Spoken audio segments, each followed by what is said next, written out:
ರಾಜ್ಯ ಸರ್ಕಾರ 2019ರಲ್ಲಿ ಬ್ರಾಹ್ಮಣ ಅಭಿವೃದ್ಧಿ ಮಂಡಳಿಯನ್ನ ಸ್ಥಾಪನೆ ಮಾಡಿದೆ. ಇದರ ಉದ್ದೇಶ ಬ್ರಾಹ್ಮಣ ಸಮುದಾಯದಲ್ಲಿ ಯಾರು ಬಡವರಿದ್ದಾರೆ, ಯಾರು ಶಿಕ್ಷಣದಿಂದ ದೂರ ಇದ್ದಾರೆ, ಯಾರು ಕೂಲಿ ಮಾಡುವಂತ ಪರಿಸ್ಥಿತಿಯಲ್ಲಿದ್ದಾರೆ ಅಂತವರ ಅಭಿವೃದ್ಧಿಯನ್ನ ಅವರನ್ನ ಗುರುತಿಸಿ ಅವರ ಅಭಿವೃದ್ಧಿಗೆ ಸರ್ಕಾರ ಒಂದಿಷ್ಟು ಸಹಾಯ ಹಸ್ತವನ್ನ ನೀಡಬೇಕು ಅಂತ ಹೇಳಿ ಈ ಅಭಿವೃದ್ಧಿ ಮಂಡಳಿಯನ್ನ ಸ್ಥಾಪನೆ ಮಾಡಿದೆ. ಈಗಾಗಲೇ 19ರಿಂದ ಇಲ್ಲಿಯವರೆಗೆ 87 ಕೋಟಿ ರೂಪಾಯಿಗಳನ್ನ ಇಲ್ಲಿಯವರೆಗೆ ಜನಸಮುದಾಯಕ್ಕೆ ಕೊಟ್ಟಿದ್ದಾರೆ ಅನ್ನೋದು ಬಹಳ ಸಂತೋಷದ ಸಂಗತಿ. ಆ ಮಂಡಳಿಯ ಡೈರೆಕ್ಟರ್ಸ್ಗಳು, ಅಧ್ಯಕ್ಷರು, ಡೈರೆಕ್ಟರ್ಗಳು ಮತ್ತು ವ್ಯವಸ್ಥಾಪಕ ನಿರ್ದೇಶಕರು ಅವರೆಲ್ಲರೂ ಕೂಡ ಅರ್ಜಿಗಳನ್ನ ಆಹ್ವಾನ ಮಾಡಿ ಯಾರು ಬಡವರಿದ್ದಾರೆ ಅಂತ ಹೇಳಿ ಅವರನ್ನ ಗುರುತಿಸಿ ಅವರಿಗೆ ಸಹಾಯವನ್ನ ಮಾಡ್ತಕ್ಕಂತ ರೀತಿಯಲ್ಲಿ ಮಾಡ್ಕೊಂಡು ಬಂದಿದ್ದಾರೆ. ಇಲ್ಲಿಯವರೆಗೆ ಸುಮಾರು 1333 ಅರ್ಜಿಗಳನ್ನ ಸ್ವೀಕಾರ ಮಾಡಿ ಅವರೆಲ್ಲರಿಗೂ ಕೂಡ ನೇರ ಸಾಲವನ್ನ ಕೊಟ್ಟಿದ್ದಾರೆ. ಮತ್ತು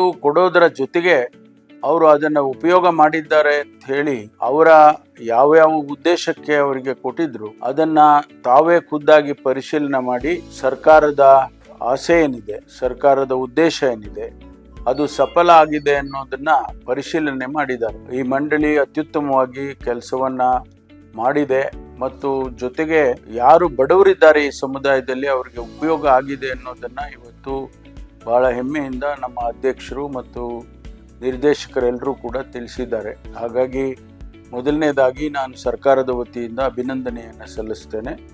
ಮತ್ತು ಯಾರು ಉಪಯೋಗವನ್ನು ಪಡ್ಕೊಂಡಿದ್ದಾರೆ ಅವರಿಗೂ ಕೂಡ ಈ ನಮ್ಮ ಉದ್ದೇಶ, ಸರ್ಕಾರದ ಉದ್ದೇಶ, ಈ ಮಂಡಳಿಯ ಉದ್ದೇಶ ಸಫಲ ಆಗಿದೆ ಅಂತ ಹೇಳಿ ಬಹಳ ಸಂತೋಷದಿಂದ, ಸಮಾಧಾನದಿಂದ ನಾವು ಮುಂದಿನ ದಿನಗಳು ಇನ್ನೂ ಹೆಚ್ಚಿನ ರೀತಿಯಲ್ಲಿ ಸಹಾಯ ಹಸ್ತವನ್ನ ಸರ್ಕಾರ ಮಾಡುತ್ತೆ ಅನ್ನೋದು ಭರವಸೆಯ ಮಾತುಗಳನ್ನ ಈ ಸಂದರ್ಭದಲ್ಲಿ ಹೇಳೋದಕ್ಕೆ ಬಯಸ್ತೇನೆ.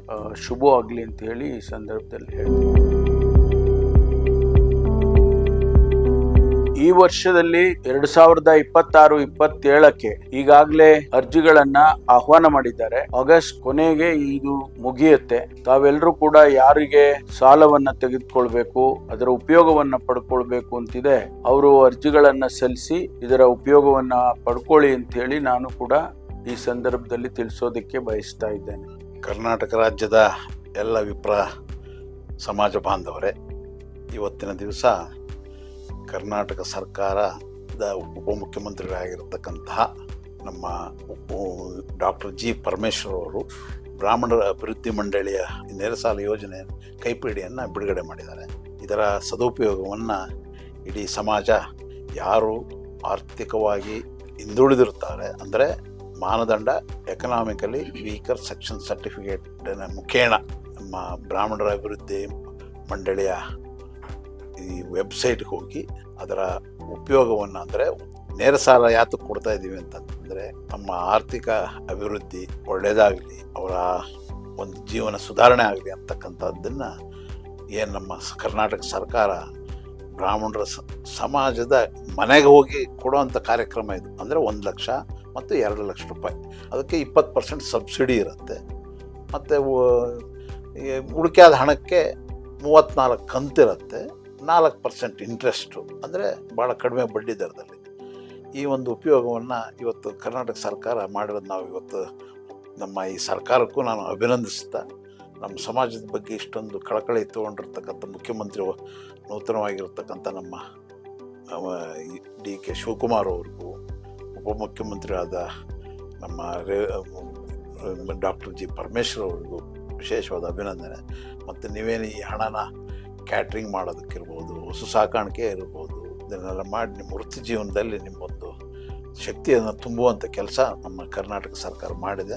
ಬ್ರಾಹ್ಮಣರ ಅಭಿವೃದ್ಧಿ ಮಂಡಳಿ ಮುಖೇನ ಇದು ನಿಮ್ಮೆಲ್ಲರ ಶ್ರೇಯಸ್ಸು, ನಿಮ್ಮೆಲ್ಲರಿಗೂ ಒಳ್ಳೆಯದಾಗಲಿ ಅಂತ ನಾನು ಅಭಿನಂದಿಸ್ತೇನೆ.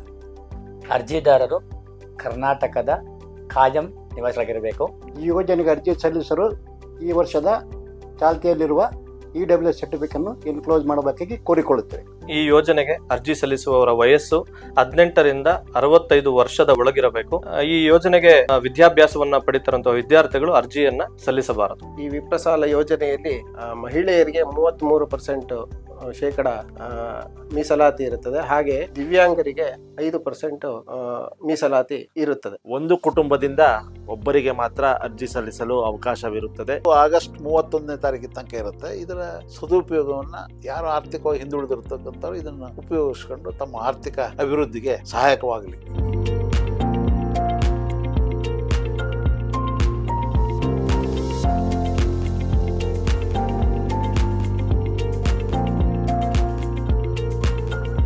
ಎಲ್ಲರಿಗೂ ನಮಸ್ಕಾರ. ವಿಪ್ರ ನೇರ ಸಾಲ ಯೋಜನೆಯನ್ನು ಇಂದು ಜಾರಿಗೆ ತಂದಿದ್ದು, ನೀವು ಈ ಅರ್ಜಿಯನ್ನ ಆನ್ಲೈನ್ ಮುಖಾಂತರ ಮಾತ್ರ ಸಲ್ಲಿಸಬೇಕಾಗಿರುತ್ತದೆ. ಆನ್ಲೈನ್ ಅಲ್ಲೂ ಅರ್ಜಿ ಸಲ್ಲಿಸುವ ವಿಧಾನವನ್ನು ನೀವು ಈ ಕಿರುಚಿತ್ರದಲ್ಲಿ ವೀಕ್ಷಿಸಬಹುದಾಗಿದೆ. ಎಲ್ಲ ವಿಪ್ರ ಬಾಂಧವರು ಹೆಚ್ಚಿನ ಸಂಖ್ಯೆಯಲ್ಲಿ ಅರ್ಜಿ ಸಲ್ಲಿಸಲು ವಿನಂತಿಸಿದೆ. ಧನ್ಯವಾದಗಳು. ksbdb.karnataka.gov.in ಈ ವೆಬ್ಸೈಟ್ನಲ್ಲಿ ಸಿಗುವ ವಿಪ್ರ ಸ್ವ ಉದ್ಯಮ ನೇರ ಸಾಲ ಯೋಜನೆಯ ಲಿಂಕ್ ಅನ್ನು ಕ್ಲಿಕ್ ಮಾಡಿ. ನಿಮ್ಮ ಮೊಬೈಲ್ ಸಂಖ್ಯೆಯನ್ನು ನಮೂದಿಸಿಕೊಳ್ಳಿ. ನಿಮ್ಮ ಮೊಬೈಲ್ ಸಂಖ್ಯೆಗೆ ಬರುವ OTPಯನ್ನು ನಮೂದಿಸಿ ಲಾಗಿನ್ ಆಗಿ.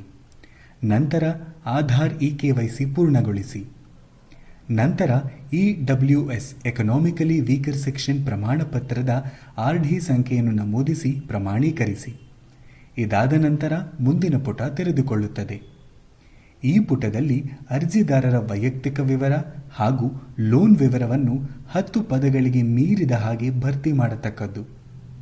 ಇದಾದ ನಂತರದಲ್ಲಿ KSBDB ಷರತ್ತುಗಳಿಗೆ ಒಪ್ಪಿ ಸಬ್ಮಿಟ್ ಬಟನ್ ಕ್ಲಿಕ್ ಮಾಡಿ.